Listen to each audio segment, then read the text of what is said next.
নমস্কার বন্ধুরা, আপনারা দেখছেন কুকিং হাউস অফ অনিমা। আজকে আমি একটা রেসিপি বানাচ্ছি, সেটাই তোমাদের সাথে শেয়ার করছি। রোজকার রান্না আমি তোমাদের সাথে শেয়ার করি, তোমরা যারা ভিডিও দেখো তো জানোই। আমি আজকে এখানে নিয়ে নিয়েছি ভেন্ডি, আলু, সজনে ডাঁটা আর টমেটো। এই দিয়ে একটা নিরামিষ রেসিপি বানাবো, সেটাই তোমাদের সাথে শেয়ার করব। প্লিজ বন্ধুরা স্কিপ করো না, স্কিপ করলে বুঝতে পারবে না আমি কি দিয়ে করছি। বন্ধুরা ভিডিওটি যারা দেখা শুরু করেছো লাইক দিয়ে কন্টিনিউ করো, তাহলে আর বেশি কথা না বলে রেসিপিতে যাওয়া যাক। এদিকে দেখো একটা কড়াই বসিয়ে দিয়েছি, কড়াইটা গরম হয়ে গেছে। এবার দিয়ে দিলাম সাদা তেল,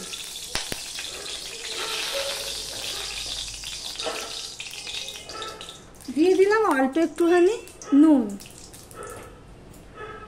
এবারে দেখো আমি তোমাদের তো একটা কথা বলা হয়নি, সজনে ডাঁটা যেই মাপে কেটেছি সেই মাপেই আলু কেটে নিয়েছি আর সেই মাপেই ভেন্ডি নিয়েছি। ভেন্ডিগুলো পুরো গোটা গোটাই রয়েছে, ছোট ছোট ভেন্ডি, একই সাইজের ভেন্ডি নিয়ে নিয়েছি। এবার সবার প্রথমে আমি ভেন্ডিগুলো ভেজে নেব।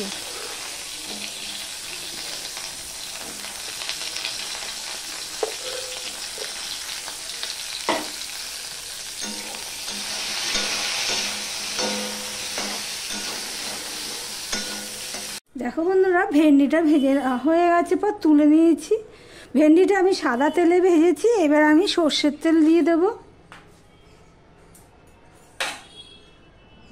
সর্ষের তেলে এই রান্নাটা ভালো লাগবে।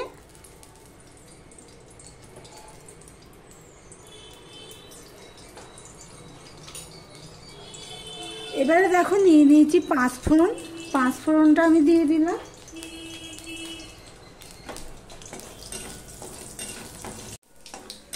দেখো পাঁচফোড়নটা ফোড়ন হয়ে গেছে।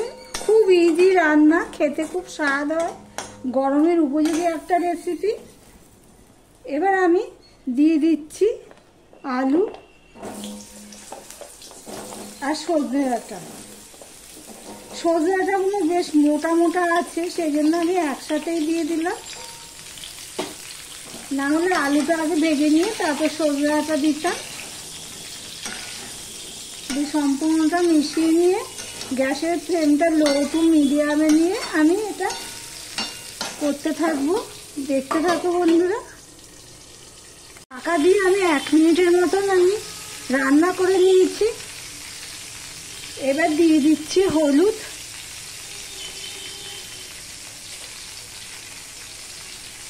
দিয়ে দিলাম নুন,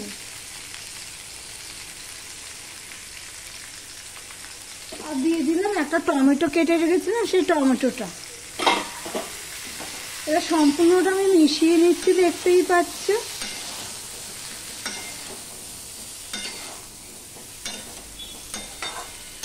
এবার এটা আমি আবারও ঢাকা দিয়ে দেবো। গ্যাসের ফ্লেমটা কিন্তু আমার লো টু মিডিয়ামে আছে। আমি ঢাকা দিয়ে আমি এটা কষিয়ে নিচ্ছি ভালো করে, দেখতেই পাচ্ছ। আর ওদিকে একটা আমি পেস্ট বানিয়ে নেব।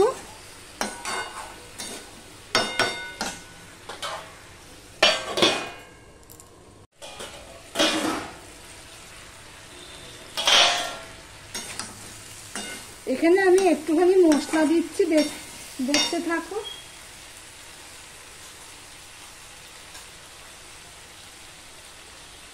আমি ধনের গুঁড়ো দিয়ে দিলাম 1/2 চামচ। আমি কিন্তু এখানে জিরের গুঁড়ো দেবো না, শুধু ধনের গুঁড়োটাই দেব। ধনের গুঁড়োটা কি হয়, তরকারিটা মিষ্টি করে, সেই জন্য আমি ধনের গুঁড়োটা দিয়ে দিলাম।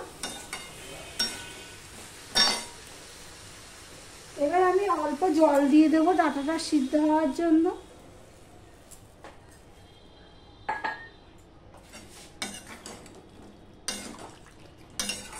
পরে আমি আবার জল দেবো।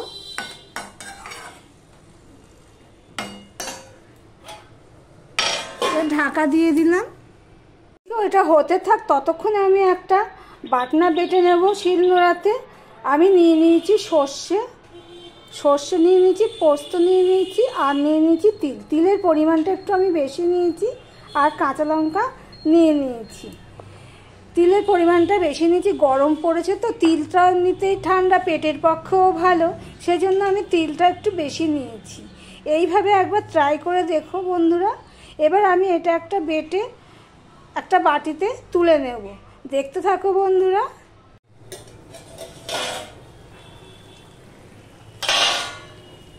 দেখি এবার সজনাটা আলুটা সিদ্ধ হয়েছে কিনা।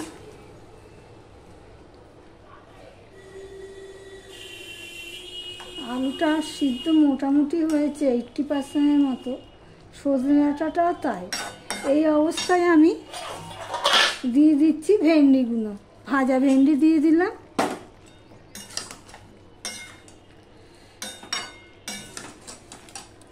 আর এখানে যে পেস্টটা করে রেখেছি সেটাও আমি দিয়ে দিলাম।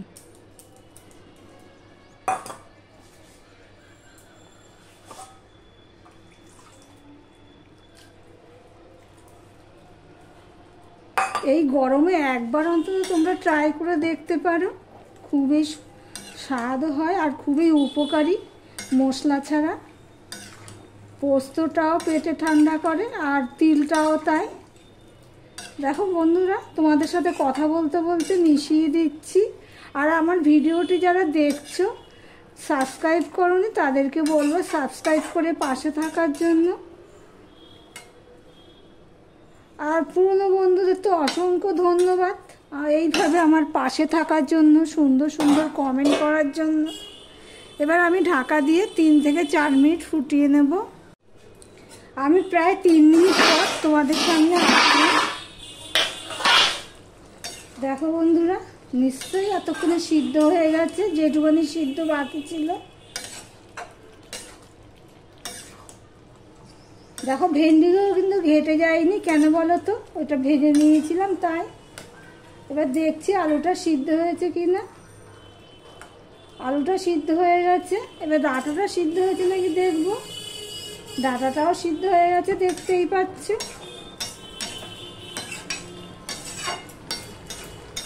এর মধ্যে আমি একটা জিনিস দেবো, দেখতে থাকো বন্ধুরা। দিয়ে দিচ্ছি অল্প একটু চিনি। আমার এক বন্ধু কমেন্ট করে বলেছে বেশি চিনি না দিতে, তাই জন্য আমি অল্প চিনি দিলাম। নিরামিষ তরকারিতে তো মিষ্টি না দিলে তো স্বাদ হয় না, সেই জন্যই। এবার দিয়ে দিলাম সর্ষের তেল অল্প একটুখানি, এতে কি হয় স্বাদটা আরও বেড়ে যায়। অফ ক্যামেরাতে আমি নুনটা চেক করে নিয়েছি, নুনটা ঠিকই আছে। এবার চিনিটা গলে যাওয়া পর্যন্ত আমি তরকারিটা রান্না করে নেব। আবারও বলছি, গরমে একবার অন্তত ট্রাই করে দেখতে পারো এইভাবে। আমি যে জিনিসগুলো দিয়েছি ঠিক সেই জিনিসগুলো দিয়ে। দেখতে যেমন সুন্দর হয়েছে, খেতেও খুব দারুণ হয়েছে। আমি নুনটা চেক করার জন্য দিয়েছিলাম, সেটা গরম ভাতের সাথে পুরো জমে যাবে। চিনি আর সর্ষের তেলটা দিয়ে আমি 1 মিনিটের মতন রান্না করে নিয়েছি। এবার আমি গ্যাসটা অফ করে দেব আর ভিডিওটা আজকের মতন এখানেই শেষ করলাম। সঙ্গে থেকো বন্ধুরা পরবর্তী ভিডিওটার জন্য।